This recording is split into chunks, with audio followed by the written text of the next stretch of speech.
গ্রামের বৃষ্টি হলে অবস্থা কেমন হয় সেটাই দেখাবো। ইয়েস গাইস, আজকে সকাল সকাল ঘুম থেকে উঠেই দেখি বাইরে বৃষ্টি হচ্ছে, আর তাই জানালা খুলে দেখছিলাম বৃষ্টির আবহাওয়া। সেই সঙ্গে বিদ্যুৎও নেই। বিদ্যুৎ না থাকায় আর কোনো কাজ নেই। ভাবছিলাম আমার বেশ কয়েকটা পোশাক এলোমেলো হয়ে গেছে, আমার এক ম্যাজিকেই করে ফেললাম ভাঁজ।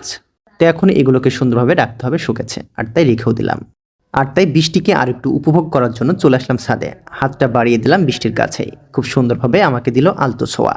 এরপর বেরিয়ে পড়লাম বাসা থেকে। বাইরে বেরিয়ে দেখি অবস্থা খারাপ। রাস্তা ভিজে গেছে পুরোটাই, হয়েছে কাদাও। গামছাটা মাথায় দিয়ে গুড়ি গুড়ি পায়ে চলে আসলাম দোকানে। এখানে এসে দেখি কেউ নেই। কি আর করার, দোকানটা খুলে টিনের চালের বৃষ্টি আবারও নিচ্ছিলাম পরশ। এর মধ্যে দেখতে পেলাম এক চাষি গরু নিয়ে বেরিয়ে পড়েছে মাঠের উদ্দেশ্যে। গ্রামে বৃষ্টি হলে সব থেকে কষ্ট থাকে পশু পাখিরা। তো বেলা বাড়তে বাড়তে বৃষ্টি হয়ে যায় একটু কম, আর এর মধ্যেই পাড়ার ছেলেরা শুরু করে দিয়েছে গুলি খেলা।